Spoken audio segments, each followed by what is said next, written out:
दोस्तों आज हम इस वीडियो में जानेंगे नसों में परेशानी के बारे में, मतलब नर्व प्रॉब्लम्स के बारे में। सभी इन्फॉर्मेशन मैं आज आपको इस वीडियो में दूंगा। तो सबसे पहले हम बात करते हैं नसों में परेशानी के लक्षण क्या होते हैं, शुरुआती लक्षण क्या होते हैं नसों के। तो देखिए इधर जो है हाथ या पैरों में झंझनाहट रहेगी, सुन्नता रहेगी, नसों का चढ़ जाना, सुबह सुबह जो है नसों का ऐंठन दर्द होना, या फिर कई बार नसों का दर्द भी होता है।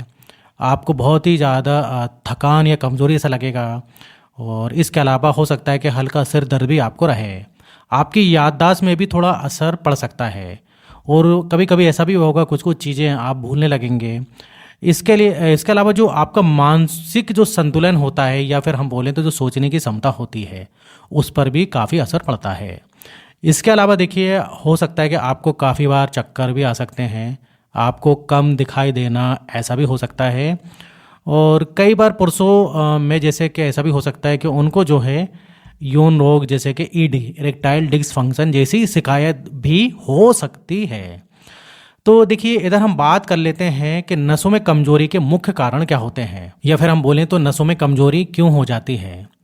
तो इसका सबसे पहला जो कारण है वो है आपकी सही डाइट नहीं होना, सही न्यूट्रिशन डाइट नहीं होना। और इसके अलावा खाना तो खा रहे हैं लेकिन वो किसी वजह से आपका खाना हजम नहीं हो रहा है, या फिर जो न्यूट्रिशन वगैरह है वो आपकी इंटेस्टाइन में सही से अब्जॉर्ब नहीं हो रहे हैं। इसके अलावा देखिए लंबे समय से आप बीमार होना, बहुत लंबे समय से बीमार हो सकते हैं, उसमें भी नसें जो है कमज़ोर हो जाती हैं। इसके अलावा बहुत ज़्यादा लंबे समय तक एंटीबायोटिक लेना, या फिर जो है आपकी उम्र, अगर आपकी उम्र ज़्यादा हो गई है तो समय के साथ जो है देखिए नसें कमज़ोर होने लगती हैं। 60 साल के बाद तो लगभग लगभग आपकी नसें कमज़ोर होने लगती हैं।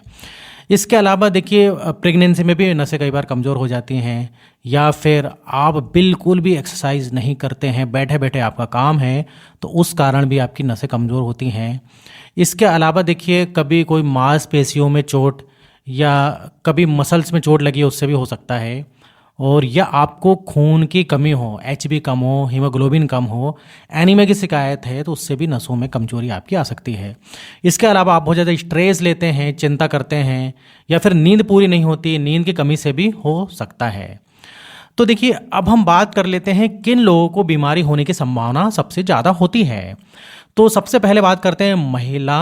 अगर जो है पुरुषों के कंपेरिजन बात करें तो महिलाओं को ये प्रॉब्लम ज़्यादा होती है, क्योंकि महिलाओं में होता क्या है कि जो खून की कमी होने की संभावना ज़्यादा होती है, एनीमिया की शिकायत महिलाओं में ज़्यादा होती है। और लेडीज़ों में क्या होता है कि उनके हार्मोन्स भी जो है सही नहीं रहते हैं। कई बार हार्मोन्स का अगर संतुलन बिगड़ा रहे तो उससे भी महिलाओं को होता है। इसके अलावा देखिए विटामिन बी 12 की कमी से भी नसों में कमजोरी आ सकती है, विटामिन डी की कमी से भी नसों में कमजोरी आ सकती है।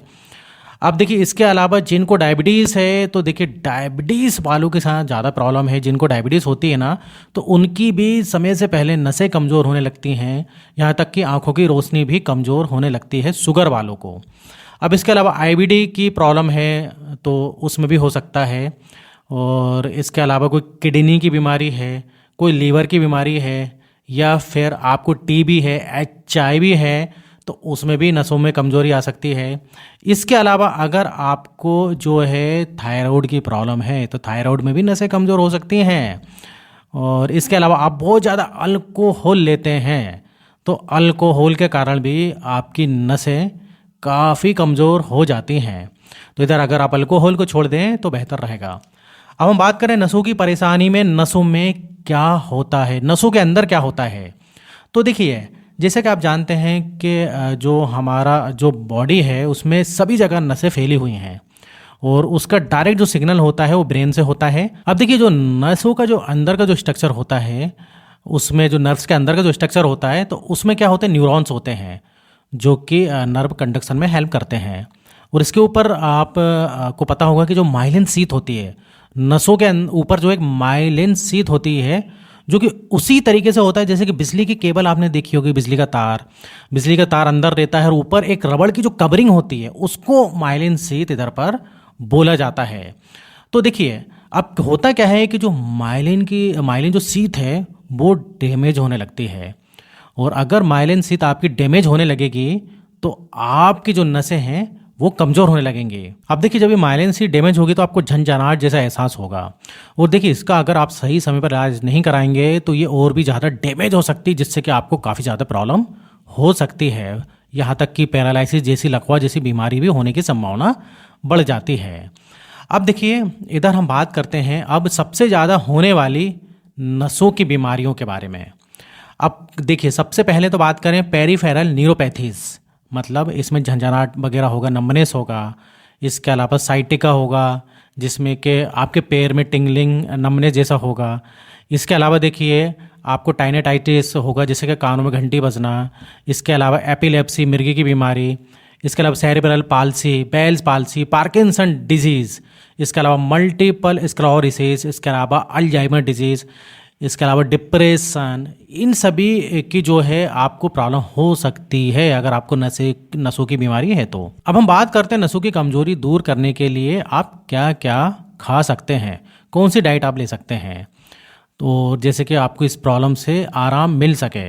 तो देखिए सबसे पहले हम बात करें, आप विटामिन ई ले सकते हैं। आप विटामिन ई जैसे कि बादाम है, मूंगफली है, सरसों के बीज हैं, उसके अलावा मेवे वगैरह हैं, दूध हैं।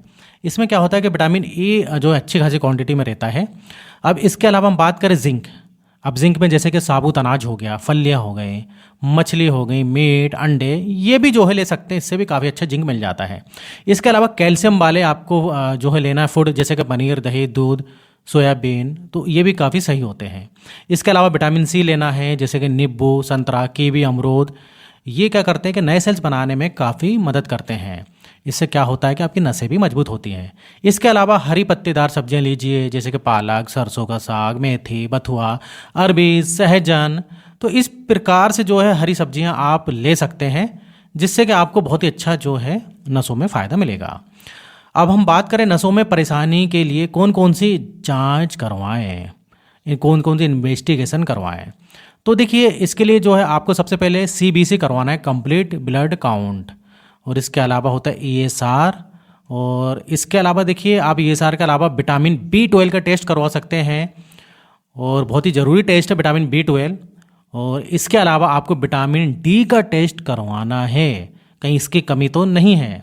इसके अलावा आपको करवाना है HbA1c जो कि डायबिटीज़ के लिए होता है। इसके अलावा KFT करवाना है, LFT करवाना है, मतलब किडनी लीवर का टेस्ट भी आपको करवाना है। तो ये कुछ टेस्ट हैं जो कि आपको ब्लड टेस्ट करवाना है, कहीं से भी आप इसको करवा सकते हो। अब हम बात करें नसों की परेशानी का इलाज क्या है, मतलब ट्रीटमेंट ऑफ नर्व्स डिसऑर्डर का क्या है। तो देखिए सबसे पहले अगर पहले से कोई बीमारी है तो उसका इलाज करवाना है। सबसे पहले तो कोई भी बीमारी हो, जैसे कि हमने डिस्कस किया था।